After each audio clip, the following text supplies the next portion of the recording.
My very special guest today has a Ph.D. in religion from Emory University. He has a Master's of Divinity from Southwestern Baptist Theological Seminary. He's also a computer guy and a math guy. He's got a bachelor's in computing science and mathematics from Mississippi College. He is president and founder of PRRI, the Public Religion Research Institute. He has had his work and perspectives featured on outlets like Time Magazine, The Atlantic, CNN, NPR, The New York Times. He is author of several books, including the one I want to speak about most today. It is The Hidden Roots of White Supremacy and the Path to a Shared American Future. His name is Dr. Robert P. Jones, and I'm so glad you're here. Thanks for coming. Oh, thanks for having me. I understand why you didn't go with Bob Jones. Yeah, it's funny. Like in print, I try to make sure. Yes, it is Robert P. Now I have to explain that for those who aren't familiar with who Bob Jones is, but he was an evangelist and racist. He was a big sort of a mega preacher in the early 20th century.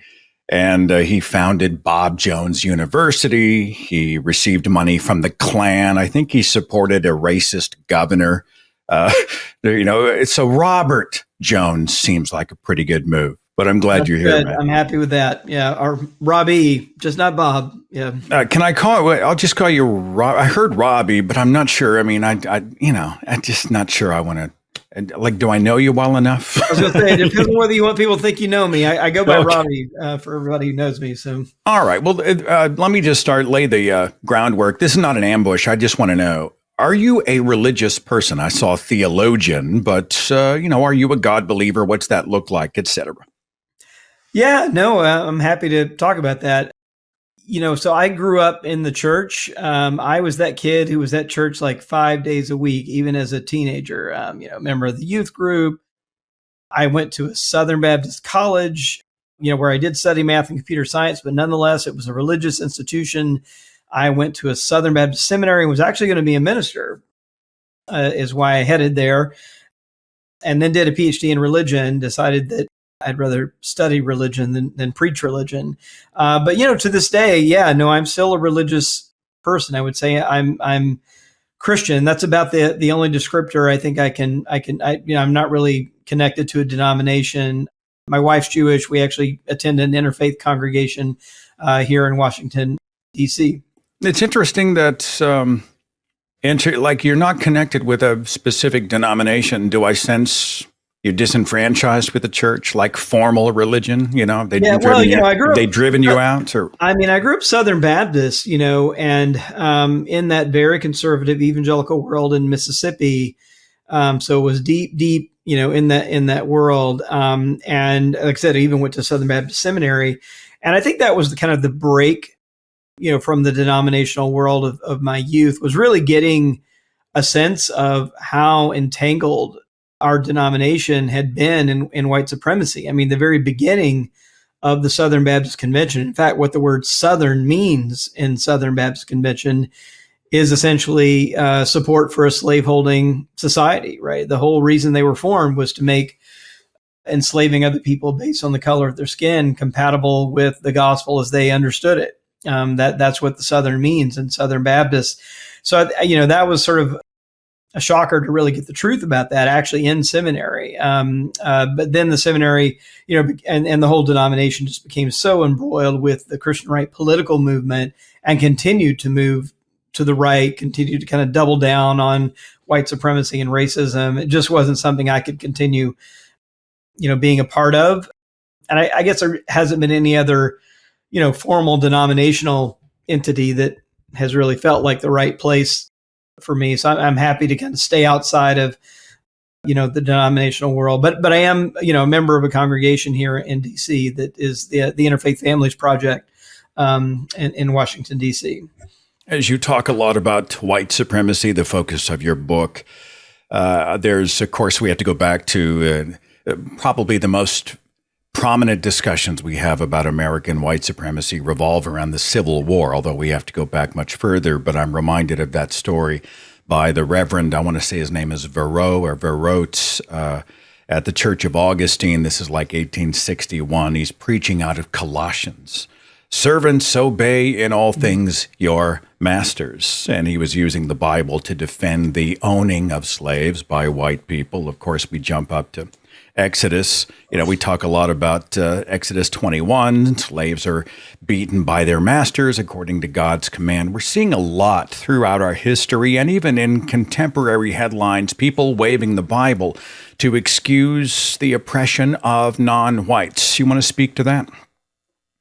Well, it's, unfortunately been such a part of European, Christianity all the way back. And I think it's one of the things I try to do in the new book, The Hidden Roots of White Supremacy. And the reason why I called it The Hidden Roots of White Supremacy is I really wanted to trace that thread back, at least to the kind of its proximate cause in the Americas. And, it goes way before the Civil War. It is the version of Christianity that lands on these shores, in the Americas, not just in America, but in the Americas.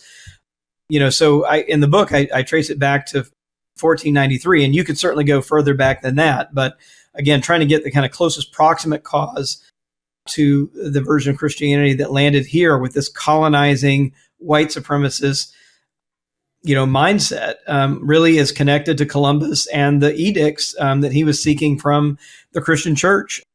These were not taught to me, in seminary. I didn't learn it about it in any religious history classes really that I had. But I think it's so important for how it set the moral compass. These things were called the Doctrine of Discovery, and it was a set of 15th century documents that really spelled out in black and white that if European Christians discovered lands and peoples, and those people were not Christian, then they had the right and the blessing of the church to occupy the lands, to take their goods. And the documents even spell out and to submit their persons to perpetual slavery, right? This is from the hand of the Pope in the 15th century. And again, this is the attitude, the way that Christianity, the dominant really attitude and orientation of European Christianity, that it landed here far before, the American project got off the ground.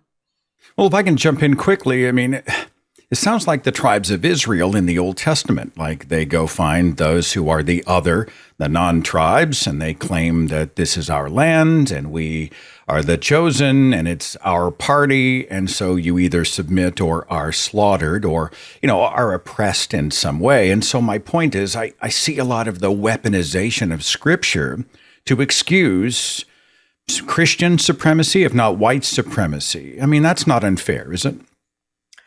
No, I think that's been really the temptation has always been, the words you see over and over throughout history. And this is, not just in religion, but you see it in American law as well. This idea of the superiority of Christianity and the superiority of European civilization go right together. And you'll see that phrase, Christianity and civilization, as the legitimizing reason for enslaving people from Africa, for genocide among the indigenous people here and forced removal of indigenous people here. It was based on, the language you'll see is just this overt thing. They'll even say like based on the superior genius, of the people of Europe and the Christian faith. That was the reason given for all kinds of domination and violence. But as an egalitarian Christian, you're a humanist Christian. How do you reconcile that with the Scriptures? Do you feel like it's a context problem or something else? No, I think it's important for us to be honest that these passages are there, right? That the Scripture is shot through. Both the Hebrew Bible and the New Testament are shot through with these texts that can be used, this way. And you've got, it's interesting. Like one artifact I came across, which I think tells part of the story, is that Christians have always wrestled, with this, that there are liberating texts in the Bible and there are oppressive texts in the Bible. And like one of the starkest recognitions of this I've ever seen in kind of a physical artifact was a Bible that Fisk University has in its collections. And it was a Bible printed to be used with European slaveholders and enslavers with people in the West Indies. And it says this right up front, for use with enslaved people in the West Indies by missionaries. And what they had done is they had gone through the text, and they had left in all the parts like you read about, beating slaves, slaves obey your masters, like those kinds of messages they left in the text, but they actually cut out of the text all the other things that were like, in Christ there are no slave nor Greek, that's gone. No male, no female, that's gone. The entire story of the liberation of the slaves in the book of Exodus, that's gone. So they just literally excised. They kept all the kind of hierarchical, obedient pieces and left out the liberating piece. So I think, it's important to be honest that both of those things are there in the text. I'm reminded of that quote by Susan B. Anthony. She said, "I distrust those people who know so well what God wants them to do because I notice it always coincides with their own desires." It's a setup. It sounds like a setup. We're going to go out and discover something that has actually already been discovered where there are indigenous people already, but we will say, okay, now that we've discovered it, we must claim it in the name of God. I mean, it sounds like a setup. Am I reading that wrong? No, I mean, I think it was, we think about, the story of Christopher Columbus that's taught in American schools. And then the year is usually 1492. That's the year he arrives. Now, he doesn't know where he is, of course, at the time. He thinks he's in India, but he's not. He's, somewhere near the Bahamas. But nonetheless, we learn about that. But what we don't learn about is what happens when he goes back that next year. And that's why in the book I talk a lot about 1493, because that's the year that he asked for this moral mandate, not just more supplies, more ships, but also more missionaries, more soldiers, and this moral mandate. And it's the Christian church that gives it to him. And that really, it's important to realize, that really is the power that unleashes the violence is that this kind of moral mandate, right? And it's no longer just a pure Machiavellian, military conquest. It's something then that is seen to be in line with the will of God, right? That has been declared to be aligned with European, material interests. A friend of mine, another author who writes a lot about Christian nationalism, Catherine Stewart, refers often to the culture wars. That's a term we hear quite a bit. I'm just going to toss that into your court. Can you sort of speak to how you would define the culture wars? Yeah, I think it's been shifting a bit. And, we used to talk about this, 10, 20 years ago, as battles around sexuality. It was kind of abortion, same-sex marriage. These were when people used culture wars, those were the next two words that usually came out of their mouths. I think we're seeing a much bigger kind of stage that these kind of debates are being and battles are being carried out on today. And in many ways, they're going back to, I think, the deeper roots of it. And I think the question today, when we talk about culture wars, to me, what it is this fight over, in the U.S. anyway, who is really an American, who is truly an American, who gets to be an American. And these are things shot through with race and religion and back to this old declaration, that the country was really intended to be a kind of promised land for European Christians, and that everyone else here is some kind of second or third tier status compared to European Christians. So I think a lot of the things we're seeing today, the fights over what history we're teaching to our kids, what books are in our kids' libraries, immigration. These are all really battles in many ways to kind of hold on to this old view of the country, as essentially a white Christian country versus one that's a religiously pluralistic and racially and ethnically pluralistic country. A longtime friend and friend of this show, constitutional attorney Andrew Seidel, has a great line. He says, "The minute that America becomes a Christian nation, it will cease to be America." Agree, disagree?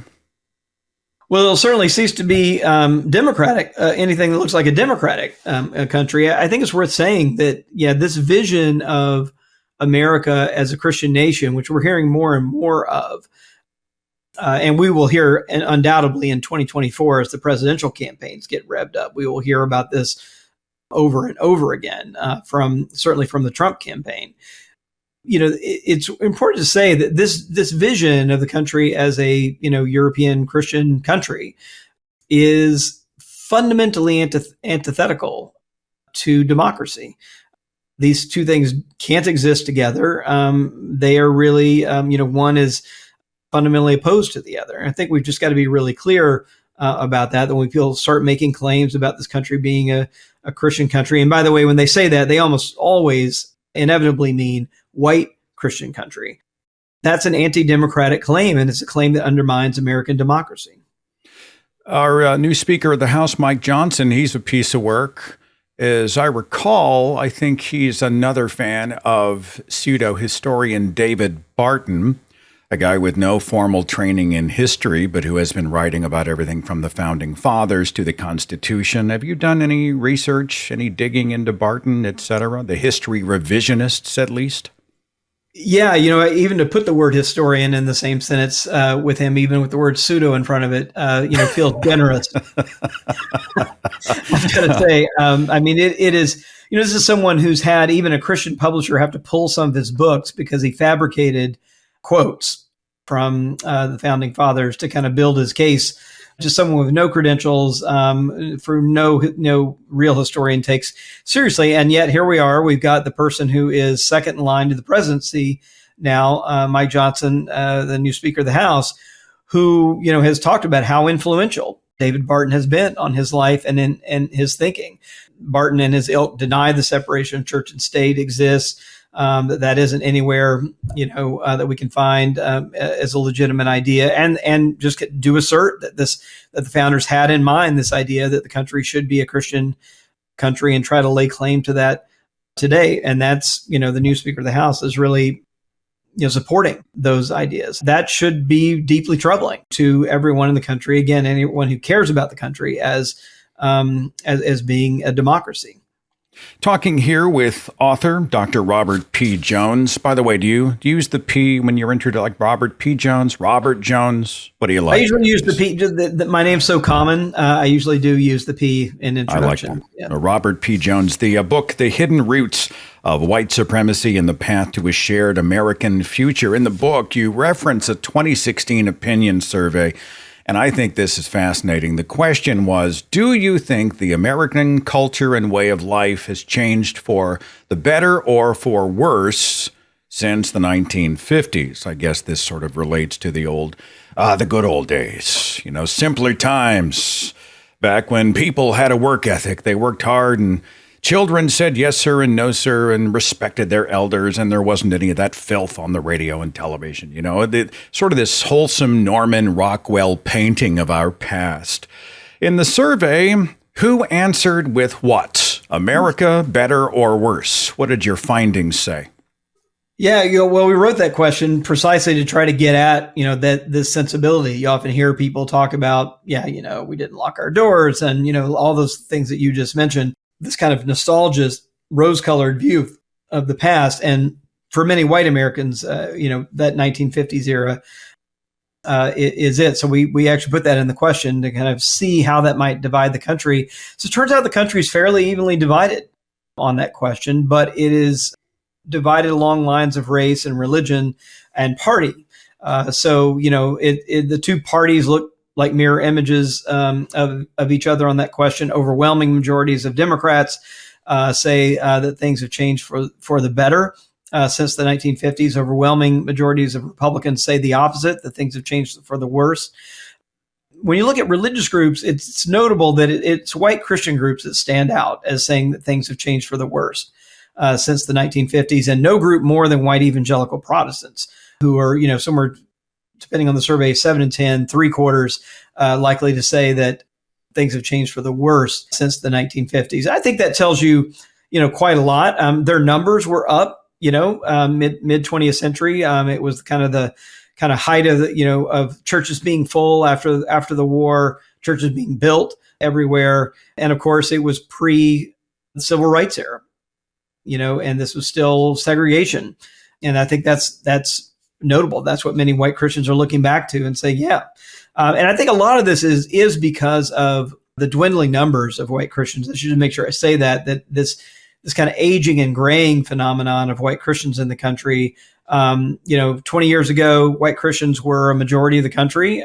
Today, they're only 42% of the country. And if we would look at white evangelicals, again, 20 years ago, they were about a quarter of the country. Today, they're about half that, 13.6% of the country. And their median age is now 56. So they're kind of aging and graying. And I think that is also setting off, these fits of nostalgia, these kind of acts of desperation to try to hold on to their place, at the top of the pyramid that they feel like they deserve. In fact, many of them feel like it's divinely ordained that that's where they'll be, but see the country shifting all around them. I'm, struck by how we often romanticize the past anyway. We sort of soft focused. I think there have been studies about how we often will view the merits of the past, the good things, and we sort of brush aside all of the other. You refer in the book to a democratic society built on a foundation of mass racial violence. Europeans arrive, we kick the hell out of the Native Americans. Before we talk about that, let's deal with this idea that democratic society grown out of toxic roots. So what would you say if someone accused you of being an enemy of American democracy, right? Dr. Jones hates American democracy. What would you say? Yeah, I'd say they don't understand patriotism. I think if we really love our country and love the place we live, we're going to want to be honest about it. And we're going to want to build a future that's not based on a lie. So I think that's really what's motivating a lot of my writing, is to try to tell the truth about, and to get a better understanding of how we got here. And particularly for people who look like me, who come from kind of a white Christian background, we've never told the truth. We've always told these kind of impossible myths of innocence where we're always the heroes, we're always generous.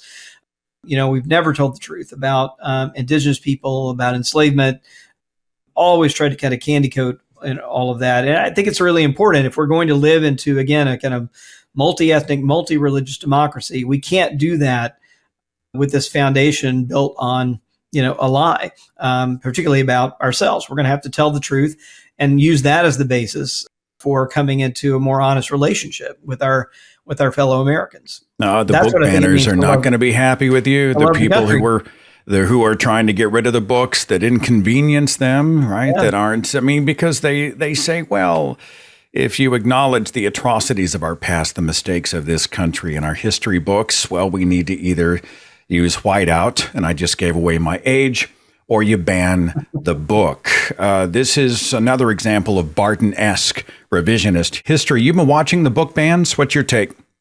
Yeah, I think, when you ask, like, why now, right? Why in 2023, 2022? Why are we seeing this now? And I think it is this combination of, a racial reckoning that we've been having in this country, with the rise of the Black Lives Matter movement.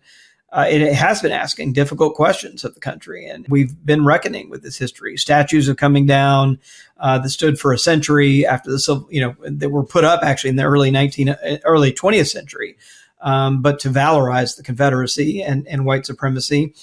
Those statues are finally coming down, and we're reevaluating, I think, our history, and we're doing it at a time again when kind of white Christians are no longer the majority in the country, so no longer really have just outright sheer numbers to prevent this kind of reckoning from happening in the country. So where they do have the numbers sometimes is at the local level. And I think that's where we're seeing, this real attempt to literally whitewash history, to kind of hold on to these myths and to prevent, their kids from asking challenging questions. This takes us back to Charlottesville, of course, the 2017 white supremacist rally, and they're screaming, "The Jews will not replace us." People are talking about the removal of the Robert E. Lee statue. I think they melted it down for repurposing. They did, just this year. Yeah. Yeah. I don't know. Have they decided what they're going to do with it yet? I haven't seen that headline. They didn't. I believe what they said, they've melted it down into these ingots. So they held on to it. They didn't just outright destroy it, but they melted it down. And there's a process going on. They're working with the city, and there's a process going on. An African American History Museum and the city are going through a process of what to make out of the same material, but make something new that's more inclusive and that speaks to, all of the local residents. You hear about, like the Marjorie Taylor Greens, et cetera, who were like, they're trying to erase our heritage or, our part of our history. And somebody said once that, Germany outlawed all Nazi symbols on display, which is why no one remembers who Hitler was, right? I never understood that we have to remember our heritage. If nothing else, put it in a museum that teaches American history in context of white supremacy. But why do we have to celebrate the oppressors of other people? Don't let me trespass, Dr. Jones, but you mentioned that your wife is Jewish. I want to talk about Hamas, Palestine, Israel. Zionists, especially in the Christian context, believe that Israel is a kind of Jewish holy mountaintop, right? This is a sovereign Jewish state. It is fulfilled prophecy, but also a precursor to the end times. Here in the States, I'm seeing a split. I see some Christians who are absolutely, without caveat, pro-Israel. I will have no discussion, Israel, Israel, Israel. But I'm also seeing a divide with other Christians who are, anti-Jewish hate has exploded in the United States. I know these are conversations you've had. Do you want to speak to this rise of anti-Jewish sentiment in this country? Well, there's no doubt about it. You mentioned Charlottesville, right? It's 2017 that we heard. I remember hearing that for the first time. I remember thinking, like, wait, what? Did I hear that right? What did they just say? And they were literally chanting, "Jews will not replace us," right? In Charlottesville, as they're marching around the statue of Robert E. Lee. And I just remember that being a real marker for me and for many people. I've interviewed a lot of people since then, and they will often mention Charlottesville, right, as a kind of wake up moment for them. We're realizing, okay, I can't just kind of pretend this is the same old, something different is arising here. And so, yeah, there's no doubt. You've seen, from government reports, ADL, other places, all reporting hate crimes are up against Jews in the country, vandalism of synagogues. All of that is arising, and it's really connected. It's funny. There's kind of these two things going on here at the same time. One of them is the kind of open white supremacy that I think it's fair to say that President Trump really helped unleash. It's not that he created it; it was certainly there, but unleashed into the public by, I think, wink, wink, nod, nod, saying things like, "Well, there were fine people on both sides." After Charlottesville, not being willing to clearly denounce white supremacy. That, I think, gave open space, for it to kind of come out into the open, for people to be more bold. If I may jump in, Dr. Jones, I know Trump used the word vermin. I think it's Hitler who had called the Jews rodents or vermin in Mein Kampf. He's talking about the contamination, the poisoning of the national blood or bloodline, very Nazi-esque language. Yeah. No, I wrote a piece on my Substack newsletter last week about this. And again, I think this is another time when we have to kind of pause and realize, okay, this is not the same old, even from Trump, or even as many outlandish things as he said on an almost weekly basis. This is something different. And I actually went in that piece and I looked at Mein Kampf, and you're exactly right. This echoes his language. He talked about, poisoning the blood of this metaphorical, as if the country has blood that needs to remain pure, and that immigrants are poisoning the blood of the country. He called leftists, Marxists, communists vermin, which is Mein Kampf uses that, or rats, in a number of ways to talk about Jews in Europe at the time. And it echoes the language of Mein Kampf in very disturbing ways, and not just kind of vague ways, and in very close ways. And that piece, I actually go in and show the tight connections there. I just title, with vermin, Trump, ventures fully into Nazi territory. Talking here with author and extremely smart person, Dr. Robert P. Jones. As I continue to monopolize your time, I want to talk about something, and you spend a lot of time in the book speaking to the murder of Emmett Till. Now, I'm not asking you to read the book for everybody, but Can you kind of frame that for me? Talk to me about Emmett Till briefly. Yeah, so Emmett Till, was a 14-year-old boy who visited from Chicago, visited the Mississippi Delta. So that's my home state, and this was 1955, and he was murdered for allegedly whistling at a white woman in a store, a kind of local general store, by two white men who later confessed to the crime. They were acquitted before they confessed. The jury met for all of 67 minutes, acquitted them, and then they later confessed to the crime, and no justice was ever done there. And it's a story that it sparked, really, in many ways, the modern civil rights movement. Rosa Parks said she had Emmett Till on her mind when she was doing the kind of bus boycott work in Montgomery. Martin Luther King referenced him in speeches, and as a matter of fact, the first version of the "I Have a Dream" speech mentions Till. Emmett Till in that speech. And yet, when I grew up in Mississippi, it wasn't a story I really knew and wasn't taught. So even though people all over the world knew this story, there really wasn't anything going on in Mississippi. So in the book, I tell the story of this group of people, kind of group of black and white citizens that came together in the Mississippi Delta to try to make sure his story was told at the local level in the Mississippi Delta as, again, a way of kind of reckoning with this past, telling the truth, apologizing to the Till family that justice wasn't done, and trying to tell the truth to a new generation. This is a near parallel to an experience that I had. I'm born and raised in Tulsa, Oklahoma. I was 39 before I ever heard of the Tulsa Race Massacre. Right? It wasn't ever taught in our history class. The media never referenced. It was like revision by omission, Dr. Jones. It was, and I think the tragedy serves as a case study in suppression, oppression, and how history is so often written by the ruling class. They decide what the cultural memory is going to be. You visited Tulsa. You were with Rachel Lazar of Americans United for the Separation of Church and State. You spoke to hundreds of people. I was in attendance. It was an amazing night with a wonderfully diverse crowd that gave me hope, because I thought, well, I'm in the middle of Jesus Town.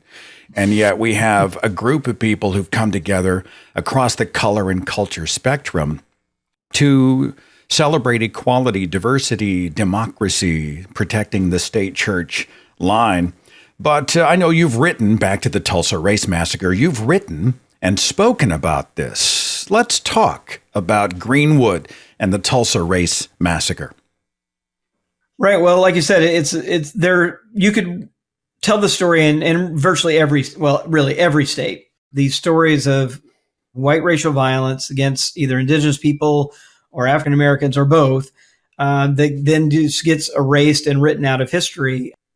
So, in Tulsa, there was this thriving kind of middle class area that was dubbed, Black Wall Street, and a whole kind of part of town that was essentially burned to the ground, and upwards of 300 African Americans lost their lives over a period of a couple of days when there was just widespread rioting. These were essentially Black Tulsans killed by their white neighbors over a couple of days. It was built on a lie, right? The story was there was a young black man in an elevator who had accosted a white woman, and there was no proof for any of that. And that story catches fire, and before you know it, he's arrested. People are circling the jail, wanting to lynch the guy. I mean, it's just insane. And it was like they were looking for an excuse to go. And he's later released.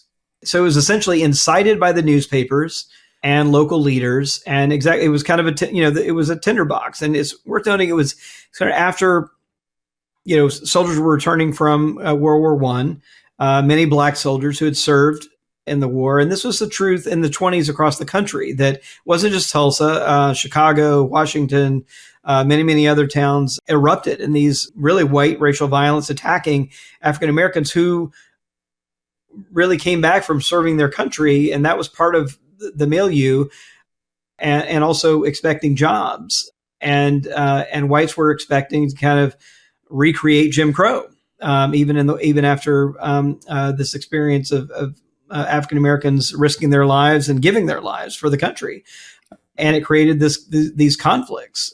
When many African Americans were refusing to go back to this kind of white supremacist status quo. And I think that was kind of the tinderbox in Tulsa as well. But yeah, the white citizens took full advantage of it. I'm struck by Tulsa because, it's one thing to have kind of people lose their minds and it kind of be one burst of, just mindless violence. But over Tulsa, it took place over a couple of days, which means that like people were out in the streets, killing people, maiming people, burning down things, went home to their families, got dinner, put their kids to bed, went to sleep, and got up the next morning and did it again. Right. And I think that's something quite different, that it was a very willful, deliberate effort to really eradicate the African-American presence in Tulsa.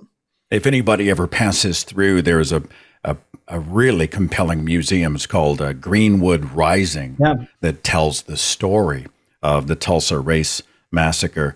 So we talk about how history is often written by the ruling class. You're a numbers guy. You're a math guy. I'll call you a math geek, Dr. Jones. You're watching the gerrymandering. You're watching how people are redistricting to try to lock out people of color. First of all, define gerrymandering for those who may not know, and then what your perception is on that.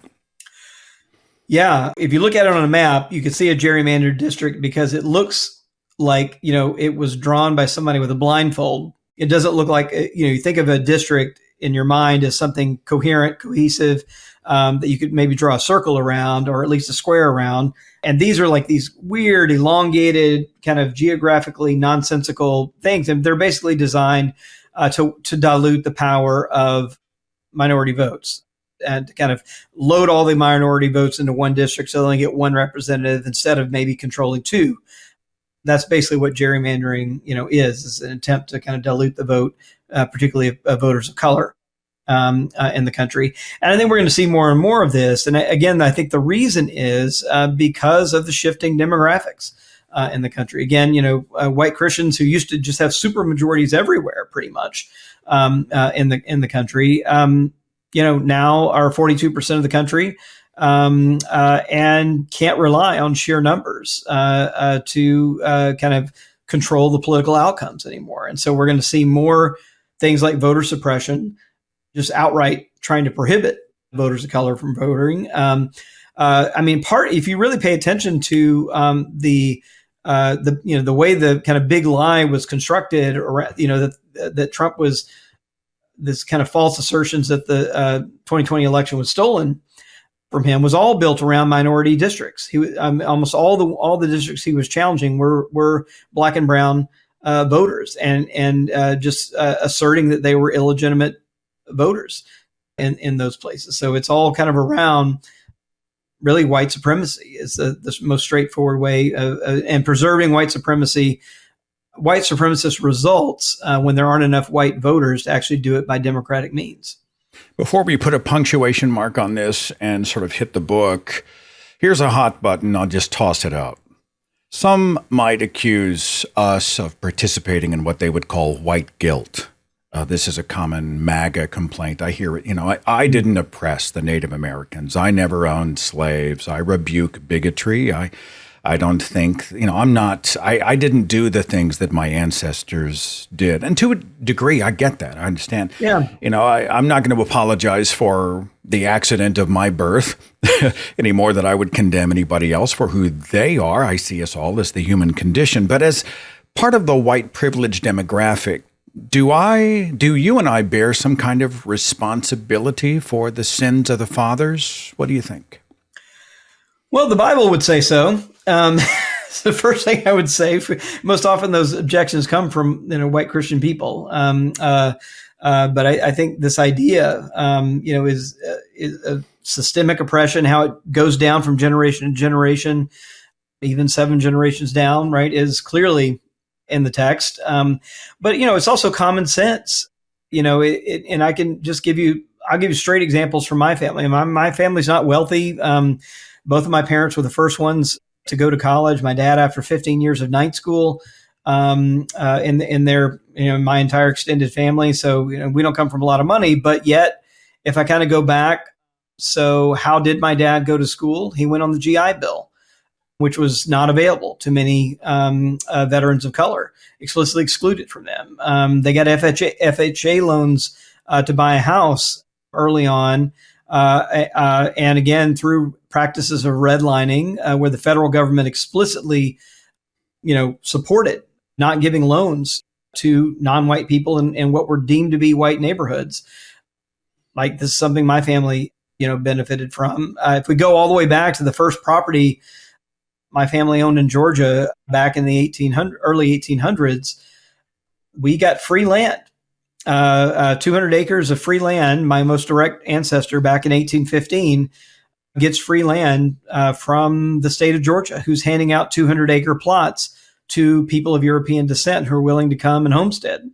So where does that land come from? Came from the Cherokee, right? It was after the state of Georgia forcibly removed Cherokee Indians from the state of Georgia and forced them to Oklahoma, out where you are, on the Trail of Tears. And then they just handed it out for free to white people. So in all these kind of, I can name a ton of other, things, but in all of these ways, the society got built for the benefit of whites. Better schools, access to libraries, access to public amenities like parks and pools. All these things under Jim Crow were kind of segregated. The best were kind of allocated for white people. I think it's just no way we can be honest about our own, just the plain history in front of us, much less the history we dig for, but just the plain history in front of us to say we haven't benefited. And if that's been the case, then what's our responsibility? So I think even if you can't say, well, it wasn't me, but nonetheless, those benefits flow, up through us. And then the question is really about responsibility and justice, I think, are the questions that we have to face honestly. And how do we make amends? How do we repair the damage? I mean, that's the kind of plainest way to speak about it, for these blatantly racist and unfair policies. I think, too, some of it speaks to our desire to have collectivist values, right? What helps others helps us all as part of the human condition. How do we, even though we weren't personally responsible, how do we work to try to undo or heal some of the injustices of the past? I don't think that's white guilt. I think it's acknowledging the privileges that we have had and trying to do the right thing. Forgive my daytime television question to finish us off here, but in the book, what's surprised you? You're doing a deep dive into American history, the white supremacist attitudes that have brought us to the modern day. I know your research had some eureka moments. Give me one or two. Well, I'll give you one I start the book off with. There's a story. I think the stories, in many cases, were what stuck with me. So there's a compelling story I begin the book with about a guy named Robert Hickman, who's an enslaved man in Missouri. And he gets wind of the Emancipation Proclamation. He's literate. He can read. So he's probably read a newspaper account about it. And even though it doesn't apply to Missouri, because it was not a state technically in rebellion during the Civil War, and that's the only states the Emancipation Proclamation applied to, he says, well, nonetheless, we're going to make a break for it. And he and his family set off on a raft to get picked up by a Union steamboat and towed up to Minnesota.